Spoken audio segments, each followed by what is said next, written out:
What is the second human evolution? The second human evolution has to be planned. It is no longer the time of the first world, the first human evolution. That's over. We have to be God. We have to be humans who could learn from our mistakes, learn from the past, learn from our history, learn from each other, and start talking and discussing what that second human evolution must be in order for us to stave off whatever this sixth extinction is that I hear about. Welcome to Care More, Be Better, a podcast for people like you who care about the social impact of conscious companies and everyday heroes. Hear inspiring stories from those who put people and planet before profit and personal gain. You'll learn how you can make a difference, vote with your dollars, and get involved today. Here's your host, Corinna Bellizzi. Hello, fellow do-gooders and friends. I'm your host, Corinna Bellizzi. This show is an invitation of sorts. Each week, I invite you to care more about a particular issue so that we can learn together and then really build a path towards creating a better world. I'm coming off of the heels of my personal experience at Natural Products Expo West, the industry that I work within and call my home. And it really has me thinking about so many different things, but namely, one really alarming trend that has continued over the last decade and doesn't seem to be slowing down.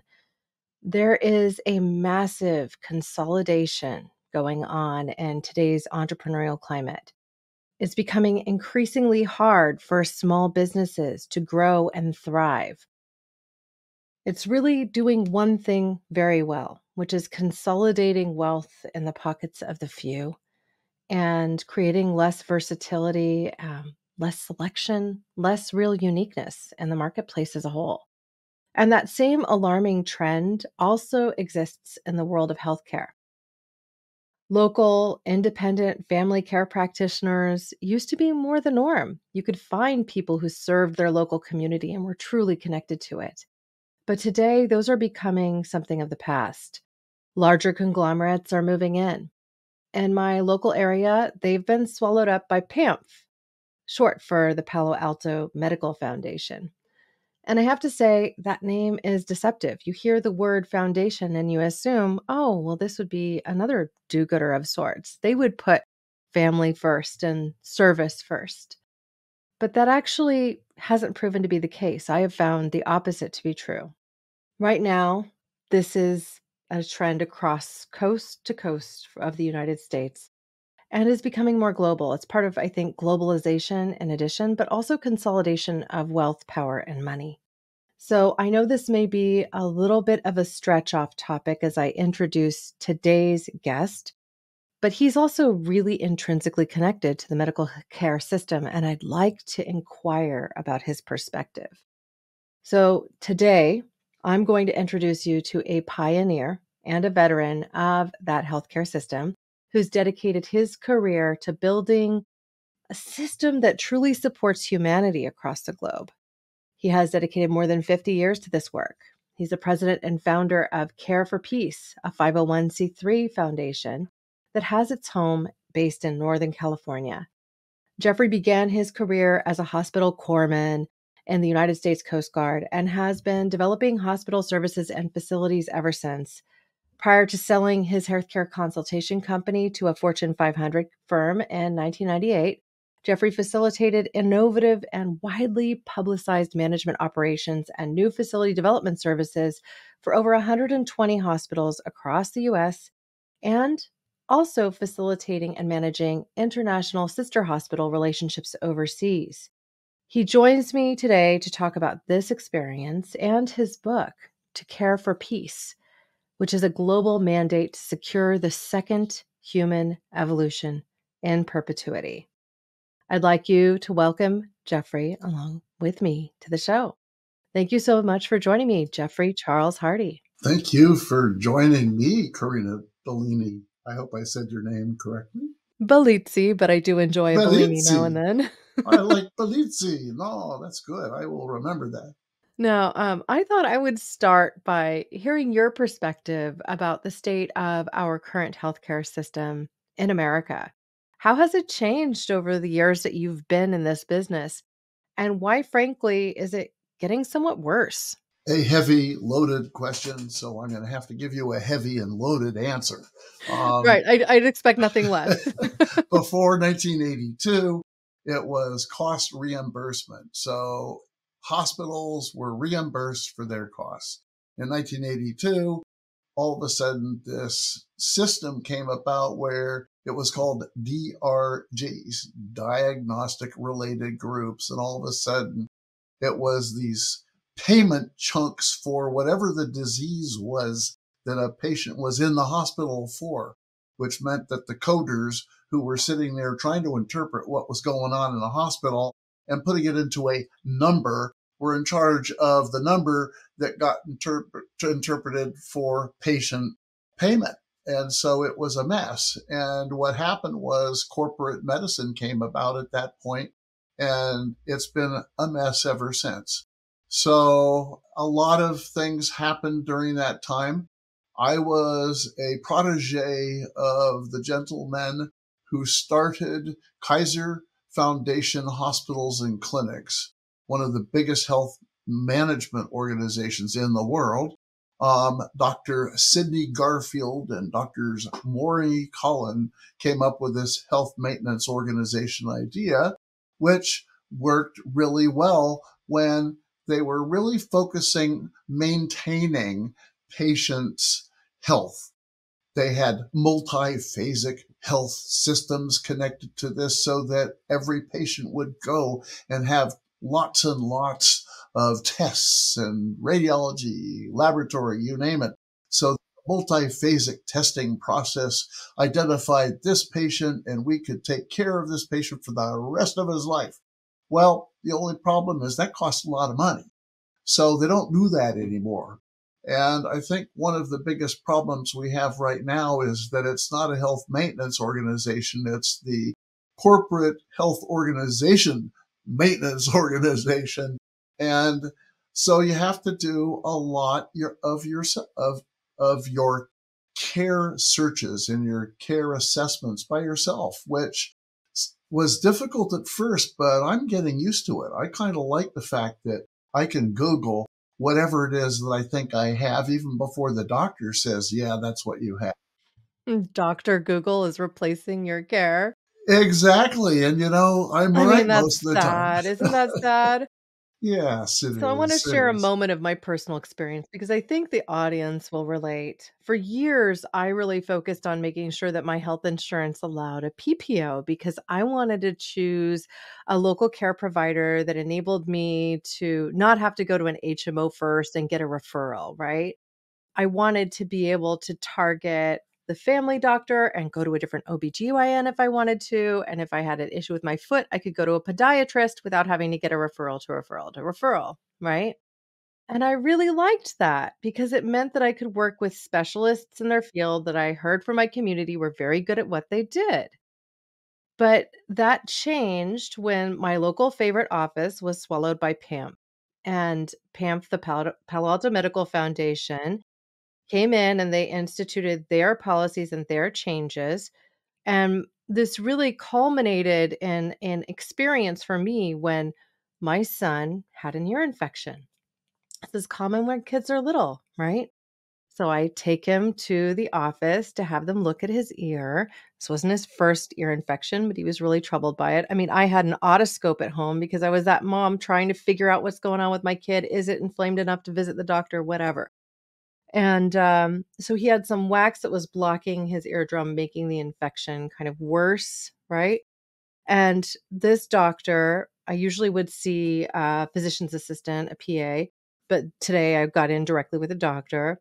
She just picked up a metal tool, scooped inside his ear, and put it down. And so she touched the implement for maybe 5 seconds, really, right? This was considered an additional procedure in coding within PAMP. And so I now had to pay something like $160 out of pocket in addition to my copay for coming into the office. Now, I also found out on the heels of this that my physician's assistant said, yeah, I just wouldn't have coded for it because I know that's what they do, but we're getting pressure from the management company to do so, which really told me that this is all about profit and not about service to the patient. It's an impersonalization of the entire experience and creates profit centers that are completely without service to the patient. So, my first question to them when I encountered this was, how is this do no harm? You know, like, you're doing harm to me. You didn't ask me if this was something that I would approve if I knew it was going to cost me an extra $160 that I would not be able to have assessed in a health claim. And this is also moving us in a direction of unaffordable healthcare. So it's not just the level of service, it's how these things are coded and how we serve the populace. And I feel like it's broken. So since I've gone to HMO, I'm at Kaiser now. I think they serve me better, frankly. I don't get these sunk weird costs coming out of nowhere, but I also have to get a referral for just about anything. So it's not as easy to manage my family's health in this system, but it certainly costs me less. So I don't know what the answer is, but I think I speak for most Americans when I just say I'm frustrated. Like, this I is am not too. good. And I respect your situation. I think you did the right thing too. I'm a Kaiser protege, and because of that, I've been a Kaiser member for eons, and so I'm its worst critic. And at one time, they actually listened to me because they knew, who my bosses were. So, but right now, as a Kaiser patient, yes, I have to go to referrals. If I want dermatology, I've got to go to a doctor and have the doctor take a photograph of the dermatology problem I think I have. And then they send the photograph to the dermatologist who decides whether he's going to see me or not. Yeah, So I've had that it's crazy, experience too. but I'm used to that. It's okay. Yeah. I'm just saying, okay, that's fine. And they're I'll, pretty quick. I mean, it's not a completely broken system. It certainly isn't me getting charged $160 for someone to touch an implement. So, from that perspective, it's better. But I also just feel like it's the same thing I opened the show with, which is just that there's this incredible consolidation that is happening, which really does concentrate wealth and provides less options for people. So I don't know if that's what's right. And I'm frustrated. I think, there's not a solution in this comment. It's just I feel like as if we talk about it more, then perhaps we can also initiate some change, and even the templates in your book might help us get there too. So, I'd like to talk about your work, to care for peace. I already started this show covering the reason I started it. It's an invitation to care more so we can create this better world. And I really feel like this is something you're working to do with this book. So, what does this work to care for peace mean to you? well, first of all, we have a commonality in the fact that our names, Care for Peace and Care More, Be Better, is just as synonymous. They work together. So my my book, which is To Care for Peace, a global mandate to secure the second human evolution in perpetuity. It is very important to understand that care for peace is what you really have to get into this discussion with the rest of the world if we are going to get from the first human evolution, which is dead, it's gone, it's over, to a second human evolution, which we have not planned yet. Caveat emptor, buyer beware. I am a 50-year veteran healthcare system planner. So I can't get the planning mode out of my brain. It's just in there.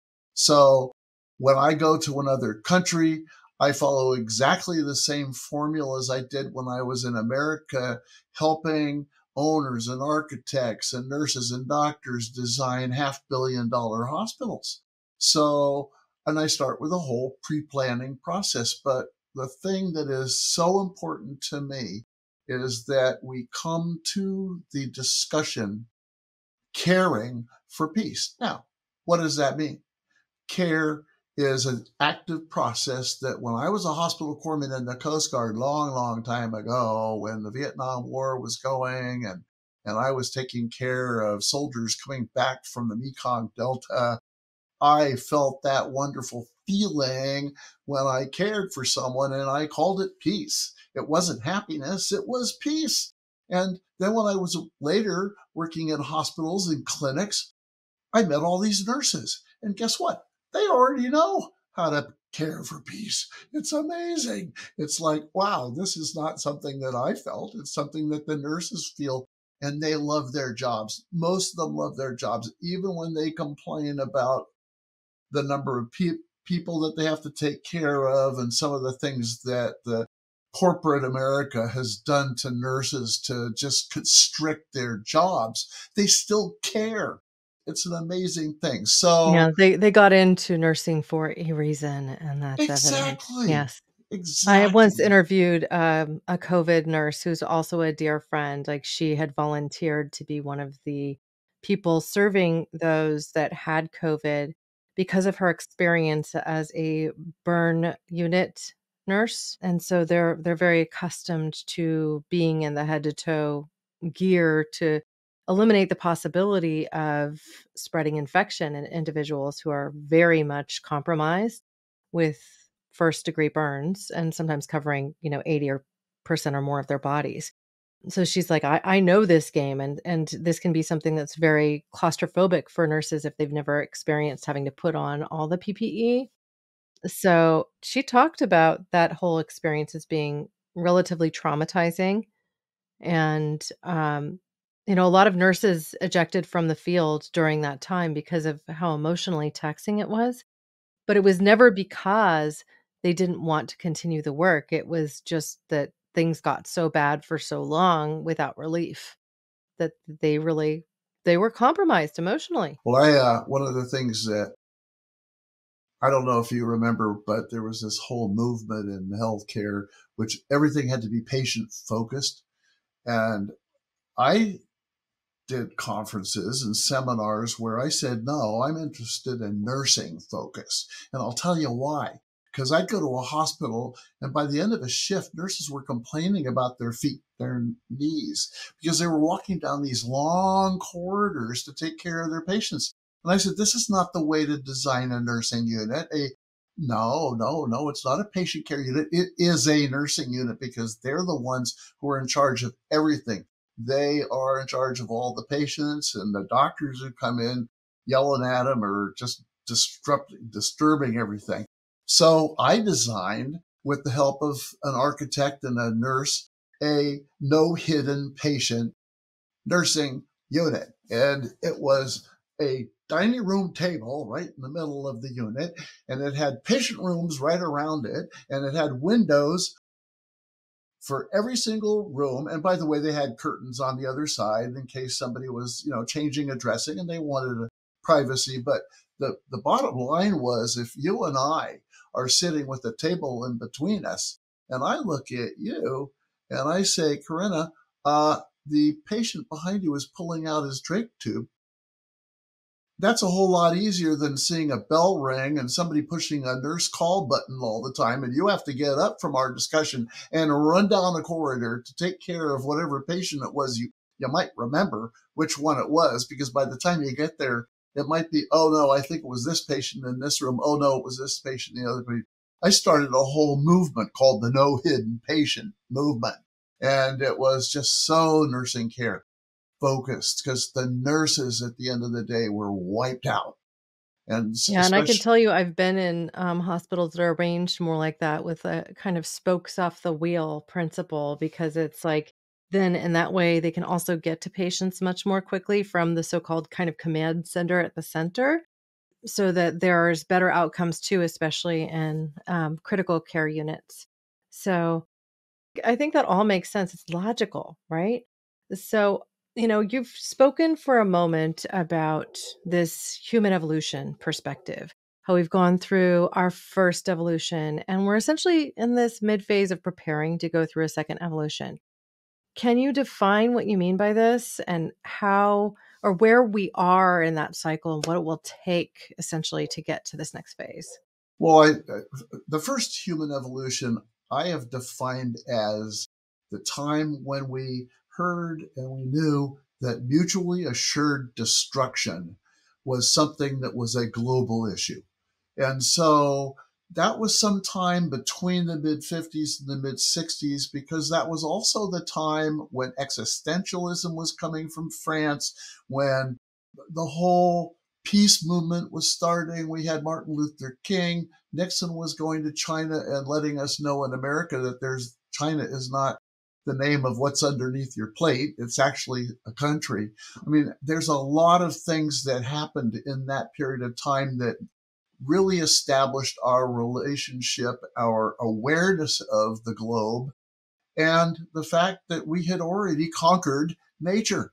And so that's when it ended. We are now in what I call the suspended human evolution. And it's suspended because we're flopping around like fish on a deck, or we're in one of those Indiana Jones movies where we're on, one of those bridges that goes from one side to the next, and there's a chasm down below, and if we fall, we're going to die.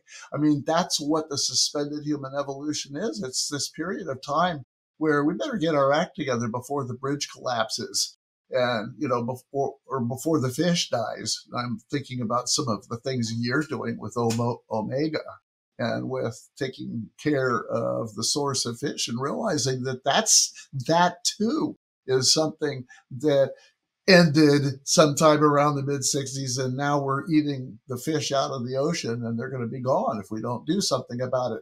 What is the second human evolution? The second human evolution has to be planned.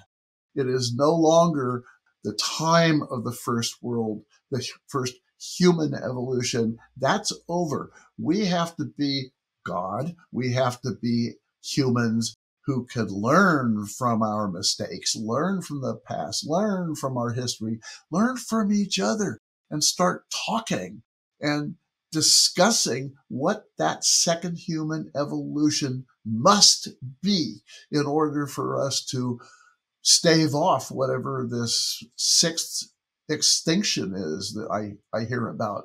There was a podcaster who was asking me, he wanted to talk about the sixth extinction. And I just said, I'm not there. I'm thinking about the next step for humanity. What is the next step for humanity? Well, my planning tools include an approach to what's called pre-planning. It's not even planning, it's the pre-planning process. So when you ask, where are we now?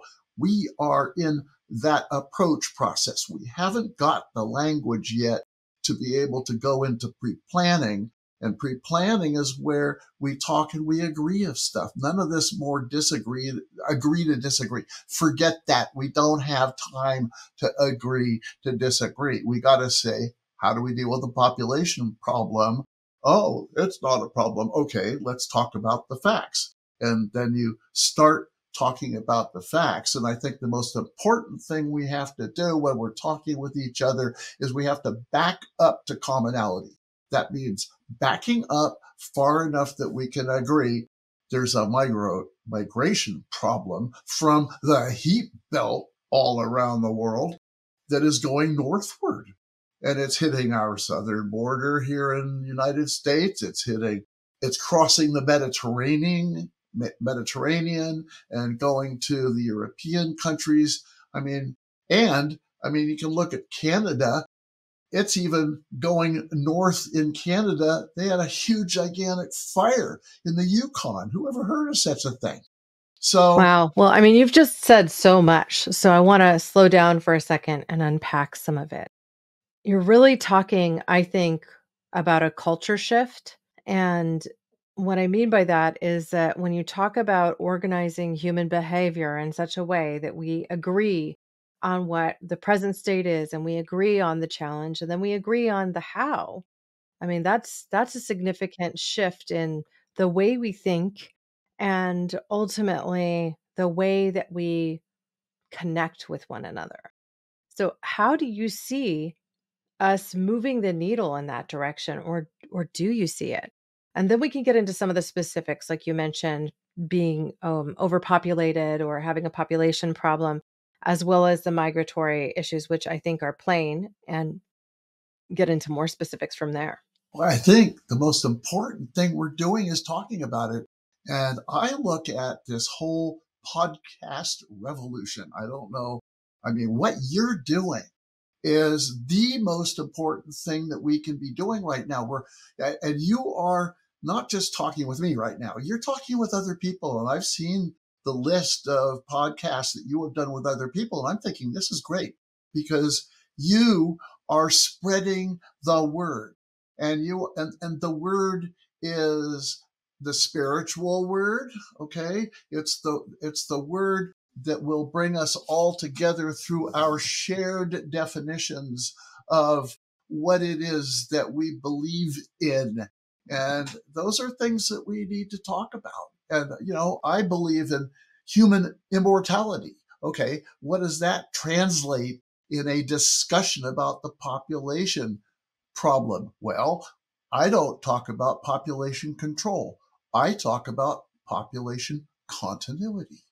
Population continuity, because that's what we want on a There are global people who scale. say that there's plenty of space and food for 10 billion, 12 billion, even 20 billion people on planet Earth. And they're essentially trying to build a case for that.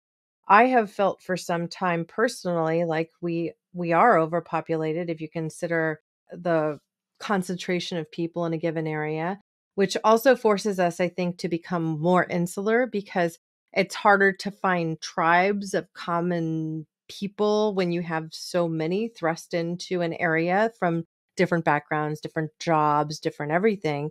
That, we find community on social media, but then they might be in Chicago and we're in San Francisco or whatever. So we're not getting the same type of in-person community as easily as we once might have. And in particular, if we don't do something like go away to college and develop those types of relationships. More people are now shifting to trade schools because they're seeing a little bit less hope from the massive college debt that they might accrue.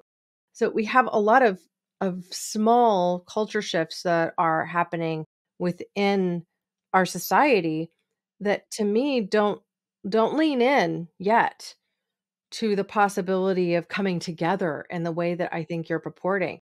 So, one of the things I work hard to do with this podcast is to try and, while I do cover a lot of social impact and sustainability stories, which tend to trend more left side of the aisle, right? Like, I'm also welcoming to people who have opposing views and who are talking about freedom of speech and that feeling that they're more limited by the democratic movement and what they call a more socialist agenda.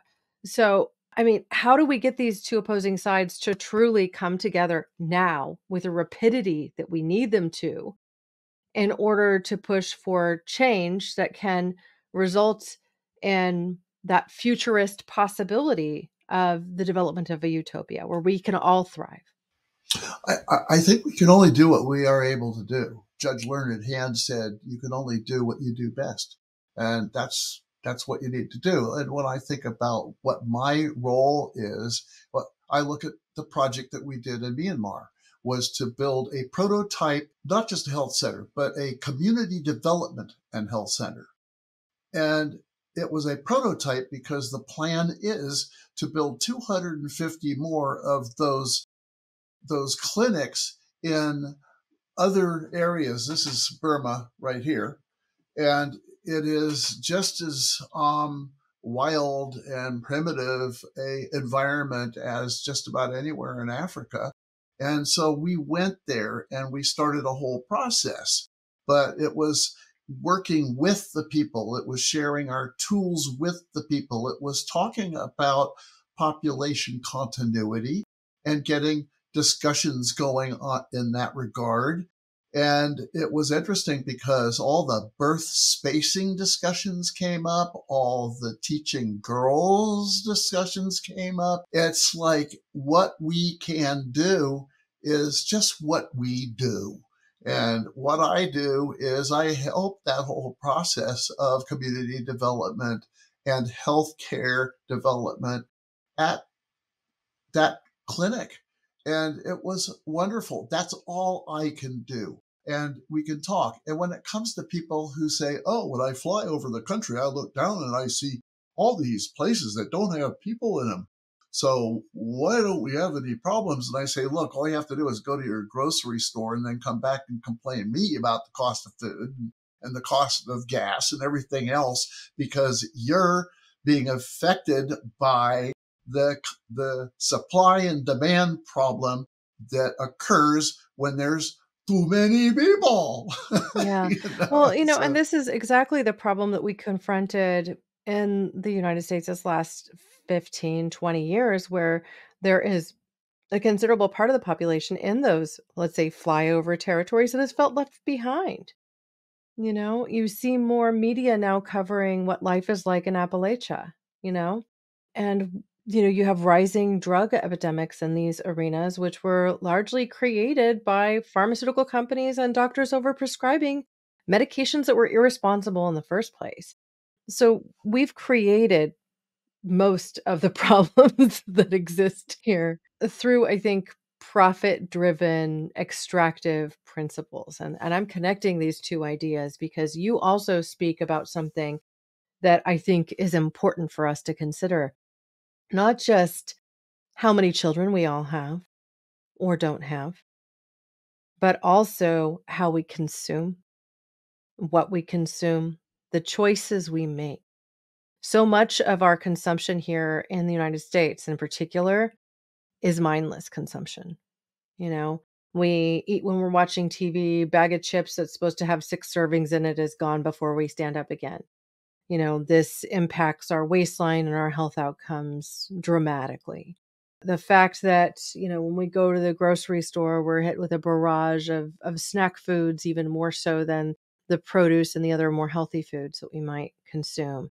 And then this idea that we are also kind of pushed with that somehow, our population in the United States will decline unless we start, really getting to it and having more babies.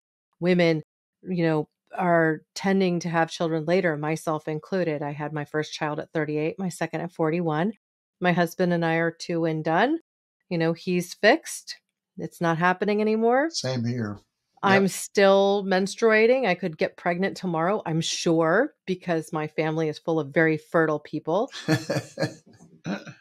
But, it wouldn't be the responsible thing for me to do. And this is something that I take seriously. I also note I'm 47 and I want to be around and be an old lady when my kids are at this stage of their life. And that gets harder to do if you have children when you're 45, 50, 60, even if it's possible. So what do you have to say to the Elon Musks who want to have 12 kids and who kind of look down on people if they don't have a lot of children? And what more do you say to those that, really just want to consume mindlessly? Wow. Well, first of all, I have 2 sons just like you, and I got fixed too. And so I think that's part of our immortality. That's the way we procreate. We replicate ourselves. Each of us replicate ourselves. And that's our donation to the immortality pool. That's where I think a lot of people at. Now, when it comes to Elon Musk and people who want to have a ton of kids, I mean, I've worked in Nigeria and I've looked at the number of children that some of the women have. Mali, for instance, has the highest number of births per woman of anywhere else in the world. I mean, it's something like 11 is average. And I say, well, if that's average, does that mean someone has 20 and somebody else has only 10? It's weird. But at the same time, I don't want to villainize people for having more children. I'll give you a for instance. My older sister has 6 children. That's a lot of kids. She started when she was in her 20s, though. And I have to tell you, having had my first child at 38, I feared that I wouldn't connect. I would be one of those mothers that just didn't really love their kid. I've met women that didn't ever really connect with their child. And I had this fear in the back of my mind that it would be like that for me. He came into this world and I was like, oh my God, I get it. I get why my sister had 6 of these beautiful babies, you know? Like, I'm instantly in love in a way that I never experienced before that moment. And, I can't knock somebody for having that experience and for wanting to have a big family, in particular when they come from a large family and it feels like it's tradition and love and community all in one. Well, it's Social Security in Mali. If you have 11 kids, maybe 8 will live, and those 8 will get old enough that when you're in your old age, they'll take care of you. And so we don't have that But problem is it really a here. wealth problem? Do you think that's the impetus, or it's somehow kind of inbred into us from a survival perspective? The latter. I think you're right. Yeah. Yeah. I think it's a survival thing. And I highly respect it. We know a woman who has had 10 children, and our first inclination, because we met her when she had 8 and she was pregnant. And I'm going, oh my God, how can we even talk with this woman? It's immoral. And then, the more we thought about it, we realized that, wait a minute, you can't put a morality stamp on it. We've got to figure out how to deal with it. And I think that China started with that one child thing, and that didn't work because it gradually became obvious that one child of 2 people wouldn't be able to take care of 2 people when the kid got older and the older people got Well, I mean, older. and people were preferentially wanting to have boys, and so they would do things like have an ultrasound and, "Oh, it's a girl, well, maybe we'll abort this one," or, you read Pearl S. Buck's work and you you what was it? Imperial Woman and another one, The Pearl, something to that effect, and, baby murders, and because they didn't have the preferred son and they wanted the name to live on. I mean, that's the dark underbelly of that regimen, and we need something that is inclusive. I also understand the simple statistic: if everyone in the world lived the way Americans do, we'd need 5.1 Earths to Wow. thrive with our current population. Wow. We don't have 5.1 Earths. No, Going we to Mars don't. won't solve this for us. No, sure won't. So, So, if huh. that's the case, then we need to think about consumption. We need to think about how we're consuming, what we're consuming, and why. Like, I don't think we're in the habit of asking ourselves why. It just is. So, I mean, this your work has me thinking about all of this. And I have to say that I'm an optimist, but I'm also a realist. And I'm struggling with this entire concept of buy-in and getting broad enough buy-in that we can we can remain hopeful and optimistic, you know? But you are leading the discussion. I don't look at Trump or Biden or any of our politicians to be leading this discussion. I think that They're in it's damage control. I That's what I think their job is at this point. It's like they aren't actually able to lead because they have too many fires to put out all the time. yeah, yeah. And so we have to think this through, like that futurist world, the world that we want to build. What does it look like? What is the world you want to build? What do you think it could be? Like perhaps this is the note we need to land on. Well, yeah, and I think this is the reason why I'm trying to put a name on where we've been as humanity, the first human evolution, where we are now, the suspended, and this second human evolution. Come on, let's start talking about the second human evolution. We're in charge. We are in charge of nature. Therefore, what are we going to do and how we're going to get there? Because these issues like the population control problem, supply and demand, and what you're doing in looking at the whole fish industry and that is falling apart, dying, disappearing. I mean, what are we going to do with that? I don't have all the answers, but I do have the tools. And that's where the whole approach, planning process is so important. Now, in my book, I talk about pre-planning a lot, and I give some very, very simple tools in how to discuss these things. Because if we're going to discuss it, how do we discuss abortion? Well, we have to assign for every issue some from and to. So there's a whole process of from to. Well, what is the from to? Well, the from is having all the babies, and the to is having an abortion. Well, no, wait a minute, that's not it. And you get the discussion going so that the people who are absolutely against abortion and absolutely for abortion are really backing up. Because when I am talking with people who are saying, okay, we're going to build a brand new hospital right over there, and we're going to make it really big, it's really tall, and I'm saying, well, where's the information? Where are the statistics? What are you going to do in that hospital? I mean, it's like they don't start with this whole process of pre-planning, which is, what the heck do we need? Do we really need a hospital? We have a hospital over there and a hospital over there. Why do we need another one? Oh, well, our corporation has decided that if we don't build a hospital right there, then the other two hospitals are going to take our patients away from it. I mean, the bottom line is we have to start using the tools. From to is a very important tool in the backup process. Okay, what are we talking about? Where are we going from? Where are we going to? What's the yeah, objective? I mean, it exactly. sounds so simple, but you have to define that. And this reminds me of my earlier interview with Paul Hawken, where we were talking about regeneration.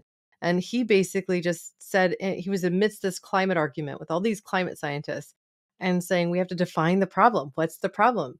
We need to reverse global warming. That's the problem that we need to define. And nobody was saying it. So sometimes I think it's just giving voice to that issue that you aren't defining the problem, so you can't define a solution. I think it's so important that we get there. I really am curious, because you do provide templates within the book. I think it would be helpful for people to understand a little bit of what they could expect from that. If they're working on a particular solution that they want to champion, how would your work help them get there? The templates are very simple templates, just like me. I'm a simple guy. I don't go. I'm not the big academic person here. I am doing things that will help the people that I work with in the villages, and I don't care if they never even went to school. I'm trying to help, and that's what the templates are. I've got a personal template that says, okay, my personal value is I want to care for peace. The way I want to do it is I want to help people in the world. And my attitude is do everything I can to care for peace. And what's the result for me? Well, it's peace for me. It's that feeling. And then in a relational level, this is the template, on relational level, I want to help other people in their process of caring for people. And what's the environmental? And there's an environmental section it's a single page just for the personal template. The environmental is, I better do good to the earth. I need to be a good steward. And these are my core beliefs and feelings and thoughts about what we need to do individually to come to the table and talk with other people about this. Because if they also agree, yeah, I want to care for peace.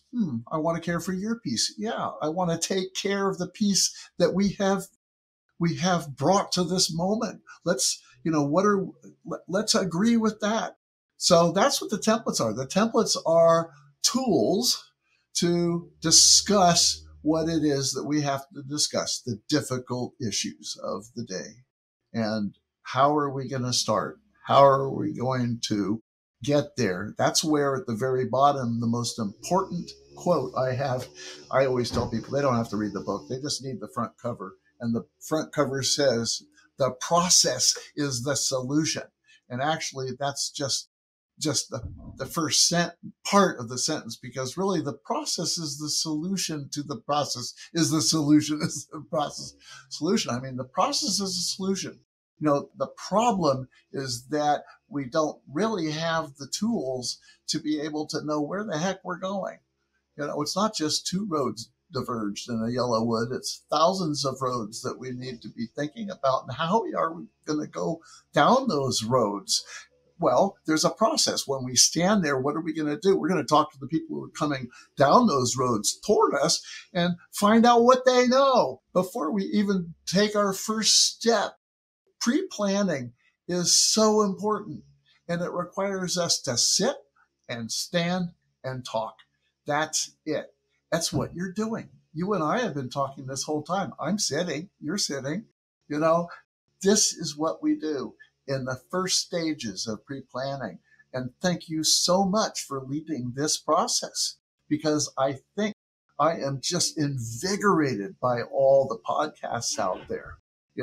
It's people like you who are really, there's tons of podcasts like, how you can wash your clothes. There's all sorts of. Well, there are some that are essentially fun conversations between five guys in a bar. There's all sorts of podcasts out there, but there are a fair number that are seeking to build a better world and invite people to think more about the ideas they're confronting. That is what I would beg people to do from this conversation today, is just to think a little bit more. I am coming away with a theme, and one of those themes is that process is important, having a system, but really understanding that going to that like common higher end of thinking, like really thinking more about the solutions and the common ground that we may actually be on already, the path that we can share, that we will get through conflict together, that we will be able to deepen solutions thinking, that we will be able to put forth greater efforts that are more inclusive and that don't just seek to divide. I think that's what I'm getting from this overall conversation. Well, if there's a closing thought that you'd like to leave our audience with, I'd welcome it. But I also would just like to ask you, what's next for Jeffrey? Well, I have one closing thought, and it's the first sentence in the preface of my book. And it is this: to care for peace may not be the secret of life, but it is as close to the secret of living there is. Well, I like that. And I have to say, from the podcast I've heard you on and also through this conversation, I think my synonym for peace is love. So I care about love. And I feel like, there are certain inalienable truths, and that is that we all want love in our lives. So if we can care for peace and care for love, I think we can make a better world that we all want to thrive within. And perhaps that can help resolve some of the inner conflicts that we may have as well.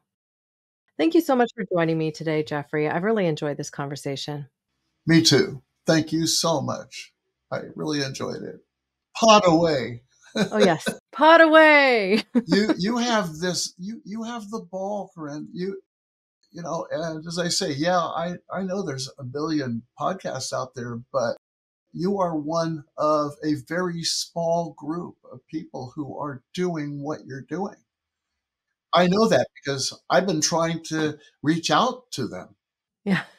Perhaps you can help me connect with more of them too, because I always want to meet other podcasters who are out there to make a world a better place, and sometimes have cross-guested or even shared their podcast on my podcast stream to bring more people to their show and vice versa. So there's some back scratching that goes on in this community of do-gooders, and I think it's important that we focus on that because, hey, I know that we're living in an attention economy of sorts, but we're all in this together. It's a I crazy will race. send you my list. It's 427 pages long. I'm going to send it to you because it's got every podcast I have connected with. And I love that. And yours is one of them. Well, thank you for including me in that list. I'll send it to you and you can just tick them off. Yeah, perhaps I'll guest on their show, connect with them. Yeah. And if they're local to me, even arrange a little pod meetup in person. That would be kind of incredible. Sounds good. Let's just meet on the pier in Santa Cruz. That restaurant out there is just perfect for me. Anytime you're here, just reach out. Thank you so That's much for great. joining me, Jeffrey. Thank you. To find out more about Jeffrey Charles Hardy and his important work, including his book, To Care for Peace, A Global Mandate to Secure the Second Human Evolution in Perpetuity, visit the links in my show notes and in the expanded blog on caremorebebetter.com. I'm also including them in my Amazon shop, which will be linked with show notes at amazon.com/shop/Corinna Bellizzi. Now, you can find these resources, links, and so much more on my website. So visit the site and join us on this journey to build a better future. When you sign up for my newsletter, you'll even receive a 5-step guide to help unleash your inner activist. If you have a particular cause that you're working to champion, this can provide you with some groundwork.